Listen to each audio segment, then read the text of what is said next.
할렐루야. 하나님의 평강이 우리 사랑하는 모든 가족들에게 풍성히 임하시기를 축복합니다. 한 주간도 각자 주어진 삶을 살아내시느라 참 수고하셨습니다. 그래서 오늘 말씀 시작은 좀 재미난 이야기로 시작해 볼까 하는데요. 다들 잘 아시죠? 제가 유머에 약합니다. 그러니 열심히 이렇게 할 때 많이 웃어주시길 바랍니다. 열심히 살아가는 한 청년이 있었습니다. 공무원 시험에 합격을 하고 이제 첫 출근을 하는 날이었습니다. 기쁜 마음으로 마음에 이 다짐을 해봅니다. 아주 친절하게 또 열심히 그렇게 잘 해야겠다 하는 이 마음의 다짐을 하고는 이제 첫 번째 민원을 처리하려고 이 대기 순번을 기다리고 있던 민원인을 모셨습니다. 할머니가 오셔서 이 자리에 앉으셨는데요. 이 신임 공무원은 아주 친절하게 할머니에게 인사했습니다. 안녕하세요. 무엇을 도와드릴까요? 할머니는 얼마 전에 이 할아버지가 돌아가셔서 이 사망 신고를 하러 오셨습니다. 그래서 할머니가 사망 신고하러 왔습니다 라고 하자 신임 공무원은 다시 친절하게 본인이십니까? 네, 그렇게 얘기하자 할머니는 본인이 와야 해야 하나요? 그 공무원이 얼마나 잘하고 싶었으면 이 사망 신고하러 오신 분에게 본인이십니까? 물었겠습니까? 그리고 아주 친절하게 묻는 이 신임 공무원의 질문에 할머니는 얼마나 당황했으면 이 사망 신고를 본인이 와서 해야 하는지 되물으셨겠습니까?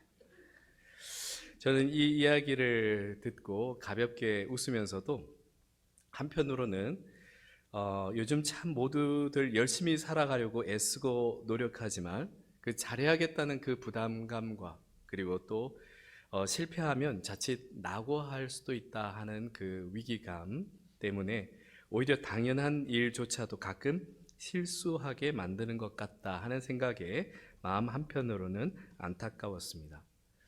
아주 예전에는 이 자기가 사는 마을과 이웃 마을에만 무슨 큰 일이 없으면 별일 없이 평안한 날들을 보낼 수 있었습니다. 그래서 심지어 6.25 전쟁이 한창일 때도 전쟁이 일어난 줄도 모르고 살아가다가 한참 후에나 알았던 이 산골 마을들도 있었습니다. 하지만 우리가 살아가는 지금 이 시대는 우리가 사는 곳과 전혀 상관없는 아주 멀리 지구 반대편에서 일어나는 전쟁까지도 실시간으로 그 소식이 전달되고 있습니다. 그뿐만 아니라 지금 세계는 각 나라의 경제가 서로 연결되어 있어서 그저 우리가 살아가는 우리 동네의 시장 경제만을 살펴보는 것으로는 부족합니다. 가까운 일본의 경기는 어떤지, 미국 증시는 오르고 있는지 내리고 있는지, 이 중동의 기름은 그 수출이 원활한지, 우크라이나의 이 밀 수출은 지장이 없는지 등 이 각 나라의 이 경제 상황과 정치 상황이 서로 영향을 주고 받고 있습니다. 그래서 결국에는 우리의 장바구니에도 그 영향을 미칩니다. 이처럼 이제는 그저 우리가 살아가는 주변만 평안하다고 해서 평안할 수 있는 세상이 아닙니다. 지난 코로나 바이러스로 인해서 전 세계가 어떤 어려움을 겪었는지 우리도 직접 경험했습니다. 한 나라 한 지역의 바이러스가 전 세계로 순식간에 퍼지면서 세계 곳곳이 공포와 슬픔에 사로잡히게 되었습니다. 이 코로나가 어느 정도 정복되었다 혹은 또 함께 살아가게 되었다 하는 이 시기에도 새로운 바이러스들의 등장은 계속해서 우리를 불안하게 만듭니다. 우리가 이렇게 매일 접하는 소식들은 좋은 소식들보다는 부정적인 소식들, 그리고 걱정해야만 하는 자극적인 그러한 소식들이 끊임없이 들려오고 있습니다. 이러한 환경에 계속해서 노출되다 보면 그 불안함에 쉽게 잠들 수도 혹은 자유롭게 밖으로 나다닐 수도 없게 됩니다. 그렇다면 이 시대를 살아가야만 하는 우리는 어떻게 하면 좋겠습니까? 언젠가 올 평안한 날들을 기다리며 가만히 있어야만 하겠습니까? 그렇게 기다리면 정말 우리 주변이 평안해지는 그런 날들이 과연 오겠습니까? 한번 생각해 봅시다. 한 집안만 하더라도 수시로 이런 일, 저런 일들이 생깁니다. 그렇다면 세계 곳곳에서는 당연히 더 수많은 이런 일, 저런 일들이 끊임없이 생길 것입니다. 그리고 우리가 살아가는 이 시대는 그런 불안한 소식들이 쉴 새 없이 우리에게 전달될 것이며, 그런 일들은 결국 우리가 살아가는 우리의 주변 삶에 영향을 주고 또 계속해서 흔들어 댈 것입니다. 이런 시대 속에서 과연 우리 주변이 아무런 문제가 없는 평안한 날이 있겠습니까? 사랑하는 성도 여러분, 안타깝지만 그저 주변이 평안해질 날을 기다리는 것은 정말 기약 없는 기다림입니다. 그렇게 기다릴 때 무엇보다 안타까운 것은 그런 날들을 기다리는 동안에는 계속해서 불안하게 살 수밖에 없다는 겁니다. 과연 우리 하나님께서 이렇게 우리가 계속해서 불안해하면서 그러한 긴장 속에 살아가는 것을 원하시겠습니까? 아니겠죠. 아닙니다. 절대 그렇지 않습니다. 우리 주님은 우리가 불안해하며 살아가는 것을 결코 원하지 않으십니다. 오히려 우리 주님은 우리가 참된 평안을 누리기를 원하십니다. 그래서 요한복음 14장 27절 말씀에 평안을 너희에게 끼치노니 곧 나의 평안을 너희에게 주노라. 내가 너희에게 주는 것은 세상이 주는 것과 같지 아니하니라. 너희는 마음에 근심하지도 말고 두려워하지도 말라. 아멘. 그렇습니다. 우리 주님은 우리가 평안하기를 원하십니다. 그런데 주님께서 주시는 이 평안은 이 세상이 주는 것과 같지 않다고 하십니다. 그렇다면 세상이 주는 평안은 어떤 것일까요? 세상이 주는 평안은 상당히 까다로운 조건이 갖춰졌을 때만 평안할 수 있는 것들입니다. 예를 들자면 한 곳도 아픈 곳이 없이 아주 건강할 때, 넉넉한 재산이 있어서 경제적으로 어려움이 없을 때, 얼마 전 수능을 마쳤죠? 내가 원하는 대학 혹은 원하는 직장, 원하는 지위에 올랐을 때에만 평안과 만족이 찾아옵니다. 근데 이런 조건들이 약간이라도 문제가 생기면 곧 그 평안은 깨지고 불행해집니다. 뿐만 아니라 세상이 주는 그 평안을 누리고 있는 중에도 언제 이 평안이 깨어질까, 문제가 생길까 하는 그 두려움에 불안해할 수밖에 없습니다. 사랑하는 성도 여러분, 그러나 우리 주님이 주시고자 하는 평안은 이러한 평안이 아닙니다. 마치 흔들리는 테이블 위에 놓여있는 유리잔에 위태위태하게 담겨있는 그러한 평안이 아닙니다. 언제 쏟아질지, 언제 떨어져서 깨질지 모르는 그런 위태위태한 평안이 아닙니다. 우리 주님이 주시는 평안은 세상의 조건과 상황을 넘어선 평안입니다. 그리고 언제 없어질지 몰라서 불안해하지 않아도 되는 영원한 평안입니다. 그렇다면 이렇게 좋은 평안을 우리 모두가 하루빨리 얻어야 할 텐데요, 어떻게 우리가 이 평안을 얻을 수 있겠습니까? 우리 주님이 말씀하십니다. 수고하고 무거운 짐진 자들아 다 내게로 오라. 내가 너희를 쉬게 하리라. 아멘. 사랑하는 성도 여러분, 우리의 무거운 짐을 내려놓으라, 내게 맡기라 하십니다. 옛 시골길을 달리던 자동차가 이 머리에 무거운 짐을 이고 가는 한 여인을 만나게 됩니다. 가던 길이어서 함께 가자, 태워주겠다 해서 뒷자리에 태우고 가고 있었습니다. 조금 가다가 이렇게 룸미러로 이렇게 뒤에 있는 분을 봤습니다. 봤더니 그 여인이 여전히 머리에 짐을 이렇게 이고 있습니다. 무거운 짐을 내려놓으라 그렇게 이야기하니 내가 타고 가는 것도 미안한데 이 짐까지 이렇게 내려놓고 이렇게 싣고 갈 수 있겠냐고 그렇게 거절합니다. 사랑하는 성도 여러분, 우리를 구원하신 하나님이 우리가 지고 있는 짐은 별개로 우리가 알아서 지고 가라 그렇게 하시겠습니까? 그렇지 않습니다. 우리를 구원하시고 우리를 책임지시는 하나님은 우리가 이고 지고 있는 인생의 짐까지도 이미 책임지고 계십니다. 그래서 성경 곳곳에서 우리가 이고 지고 있는 그 무거운 짐을 하나님께 맡기라 하십니다. 내 짐을 여호와께 맡기라. 그가 너를 붙드시고 의인의 요동함을 영원히 허락하지 아니하시리로다. 아멘. 그렇습니다. 사랑하는 성도 여러분, 주님이 주시는 진정한 평안, 이 세상의 조건들과 상관없이 누릴 수 있는 참된 평안, 고난과 어려움이 와도 그 무엇도 빼앗아갈 수 없는 평안, 그리고 언제 없어질지 몰라서 불안해하지 않아도 되는 평안, 이 평안을 얻기 위해서는 우리의 인생의 모든 짐을 가장 믿을 수 있는 여호와 하나님께 맡기는 것입니다. 우리의 인생에 어떤 짐들이 있겠습니까? 우리를 가장 힘들게 하는 짐들, 각자 다들 한두 가지 지고 이고 계시지 않겠습니까? 이 세상의 풍파 속에서 계속되는 두려움과 염려와 걱정들의 짐들 말입니다. 이러한 무거운 짐들을 우리를 사랑하시는 우리 주님께 맡기는 것입니다. 그 사도 베드로는 고난과 박해의 힘겨운 상황 속에서 신앙을 지켜가고 있던 성도들에게 이렇게 전했습니다. 너희 염려를 다 주께 맡기라. 이는 그가 너희를 돌보심이라. 아멘. 다 주님께 맡기라 하십니다. 모든 염려와 걱정과 근심을 다 주님께 맡기라 하십니다. 그런데 왜 우리는 이토록 어쩌면 이 간단한 일을 다 맡기지 못하고 계속해서 여전히 이고 지고 있는 것이겠습니까?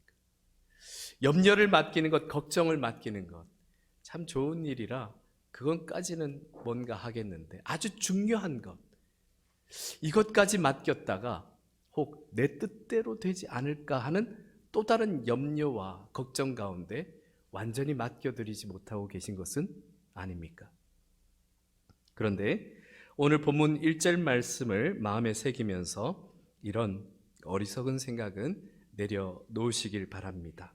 오늘 본문 1절 말씀을 함께 읽어보겠습니다. 마음의 경영은 사람에게 있어도 말의 응답은 여호와께로부터 나오느니라. 아멘. 그렇습니다. 결국 응답은 하나님께 있습니다. 어느 마을의 농부들이 하나님께 요구했습니다.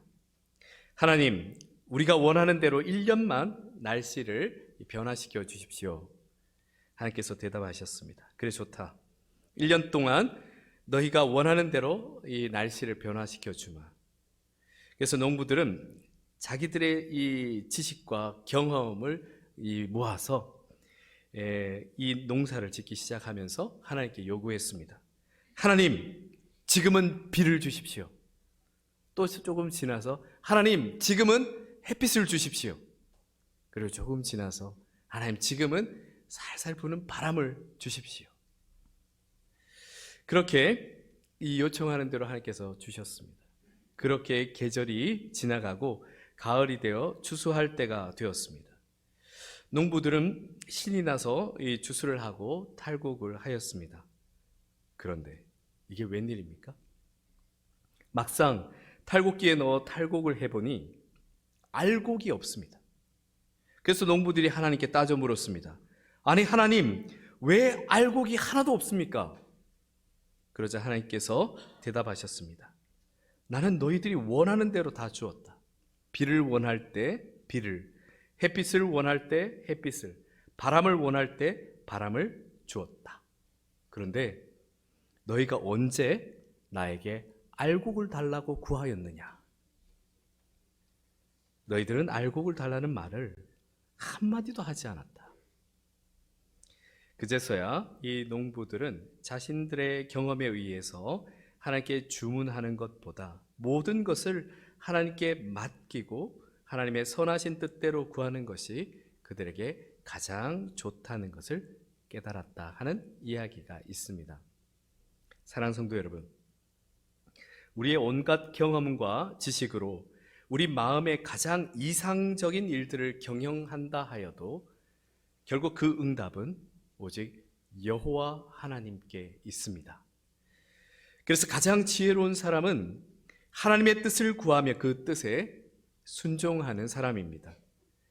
그러니 우리가 경영하는 모든 일들을 하나님 앞에서 진실하게 열심히 최선을 다했다면 그 모든 결과는 하나님께 다 맡기시기 바랍니다. 그러면서 내일 무슨 일이 있어도 이 저녁이 되면 모든 것 하나님께 맡기시고 두 발 뻗고 편히 주무시기 바랍니다. 그리고 식사할 때가 되면 걱정하고 염려하는 것 때문에 식사도 못 하시고 그러지 마시고 맛있게 식사하시고 기력을 찾아서 주어진 삶을 살아가시길 축복합니다. 하나님께서 예스 하시든 노 하시든 반드시 그 응답은 하나님께 있습니다. 그리고 하나님은 반드시 우리에게 가장 선한 것으로 응답하여 주실 줄 믿습니다. 우리가 하나님께 맡긴다는 것은 우리의 삶 중에서 적당히 골라가면서 맡기는 것이 아닙니다. 완전히 다 맡겨드리는 것입니다. 우리 교회가 내년에 가려고 지금 여러모로 이 현지 상황을 살피면서 준비하고 있는 이스라엘 성지 순례에서 꼭 가보게 되는 곳이 있습니다. 사해 바다입니다. 사해입니다. 이스라엘의 사해는 이 염도가 매우 높아서 사람 몸이 가라앉지 않습니다. 그런데 그 사해에 들어갈 때 반드시 지켜야 할 안전 수칙이 있습니다. 그것은 절대로 이 물장구 치거나 헤엄쳐서는 안 된다는 겁니다. 이 부력이 높아 가만히 누워만 있어도 저절로 몸이 뜹니다.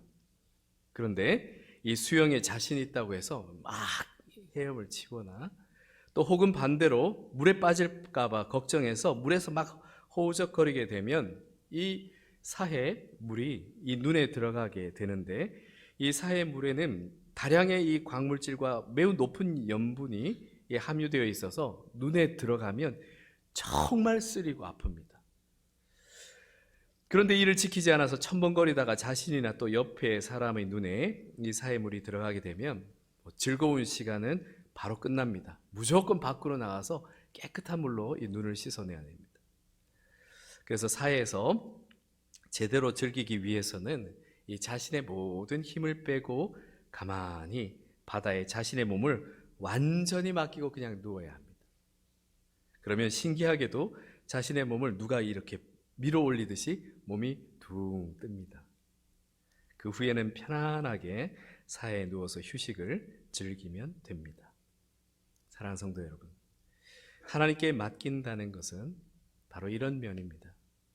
우리를 이 세상 그 누구보다 사랑하시고 우리를 확실하게 책임지실 수 있는 능력의 하나님께 우리 자신을 완전히 맡겨드리는 겁니다.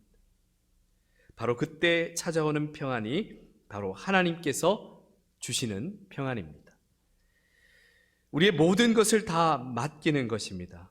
우리의 무거운 짐들, 염려와 걱정과 근심뿐만 아니라 우리의 가장 소중한 것들, 우리의 영혼과 생명까지도 다 맡기는 것입니다. 우리가 우리의 생명까지도 참되게 주님께 맡길 수 있는 것은 이 세상 그 누구도 해결해 주실 수 없는 죄의 문제로부터 우리를 자유케 하셨기 때문입니다. 인간은 자기 자신에게는 한없이 관대해서 죄를 짓고도 자신 스스로 자신이 죄인이라는 것을 전혀 깨닫지 못합니다. 그래서 늘 이 죄의 문제가 나올 때마다 괜히 불편해지고 또 자신과는 상관없는 이야기처럼 듣습니다. 하지만 오늘 본문 2절 말씀처럼 사람의 행위가 자기 보기에는 모두 깨끗하여도 여호와는 심령을 감찰하시느니라 하셨습니다. 그렇습니다. 결코 하나님 앞에서 우리의 죄과를 숨길 수가 없습니다. 우리가 진정 우리의 인생 전부를 하나님께 맡긴다는 것은 우리가 죄인이라는 사실을 진실로 깨닫고 예수 그리스도로 말미암아 이루신 참된 죄사함을 얻는 것입니다. 그런데 안타깝게도 많은 이들이 하나님께 맡긴다는 것을 희생하고 또 헌신하며 하나님께 내려놓음으로만 생각하고 정말 정작 중요한 자신의 죄를 깨닫고 솔직하게 주님께 내어놓아 맡겨드리지 못해서 결국 천국문 앞에서 이 죄로 인해 좌절하게 되는 결정적 위기에 처하게 됩니다. 사랑하는 성도 여러분, 주님께 참으로 맡긴다는 것은 나는 죽고 예수 그리스도로 다시 사는 것입니다. 우리의 죄를 예수 그리스도와 함께 십자가에 못 박도록 내어드리는 것입니다. 그리고 예수 그리스도와 함께 부활의 삶을 살아가는 것입니다. 우리의 심령을 감찰하시는 하나님 앞에 진실하게 우리의 있는 모습 그대로 나아가 참된 회개로 진정한 평안을 마지막까지 누리시기를 축복합니다. 이렇게 고난과 시련과 풍파가 끊임없이 밀려오는 이 세상에서 우리가 참된 평안을 누리며 살아가는 유일한 방법은 하나님께 모든 것을 맡겨드리는 것입니다. 오늘 본문 3절 말씀이 있습니다. 우리 함께 또한 읽어보겠습니다. 너의 행사를 여호와께 맡기라. 그리하면 내가 경영하는 것을 이루어지리라. 아멘. 그런데 이 말씀을 결코 오해해서는 안 됩니다. 그저 자기 중심적인 세계에서 하나님께 자기가 생각할 때 상당 부분을 맡기면서 하나님께서 내가 원하는 것을 이루어 주실 것이다 라고 오해해서는 안 됩니다. 너의 행사를 여호와께 맡기라 하신 것은 오늘 전체 이 말씀을 나누면서 드렸던 모든 것, 염려와 근심과 걱정뿐만 아니라 우리의 인생에 있어서 가장 소중한 우리의 생명과 무엇보다도 반드시 해결해야 할 이 죄의 문제까지 우리 인생 전부를 하나님의 뜻에 맡기는 것입니다. 즉 자기 중심적인 세계를 확실히 떠나서 하나님 중심적인 세계로 옮겨가는 것입니다. 그렇게 되면 그때부터는 하나님의 뜻에 우리가 온전히 순종하여 하나님과 우리가 하나가 됩니다. 그때부터는 이제 내 일이 아니라 하나님의 일이 되는 것입니다. 그래서 내가 경영하는 것이 이루어지는 것입니다. 세계 선교 역사에서 결코 빼놓을 수 없는 이름이 있습니다. 허드슨 테일러인데요. 영국 개신교 선교사인 이 허드슨 테일러는 중국 내지 선교회를 설립해서 평생을 헌신했던 분입니다. 그러나 그의 선교 여정은 그리 평탄치는 못했습니다. 계속된 고난이 연속되었다고 할 수 있겠죠. 1867년 8월에 사랑하던 딸 나리아 그레이스가 폐렴으로 죽게 됩니다. 그리고 1870년 2월에는 5살 난 아들 세무엘이 결핵성 장염으로 또한 세상을 떠나게 됩니다. 같은 해 9월에 아들 노얼이 태어난 지 20일 만에 또한 세상을 떠납니다. 그로부터 13일 후에는 아내마저 젊은 나이에 세상을 떠나게 됩니다. 이렇게 계속되는 고난 속에서도 그는 포기하지 않고 이 중국 땅을 위해서 많은 영혼들을 위해서 자신의 삶을 헌신했습니다. 그러나 이렇게 헌신하고 있는데도 일은 자꾸 많아졌지만 협력자도 선교비도 항상 부족했습니다. 당장 내일을 어떻게 해야 할지 몰라서 그는 밤잠을 설치게 됩니다. 그런데 어느 날 요한복음 15장 5절 말씀을 읽으면서 깨닫습니다.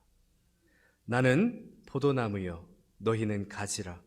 그가 내 안에 내가 그 안에 거하면 사람이 열매를 많이 맺나니 나를 떠나서는 너희가 아무것도 할 수 없음이라.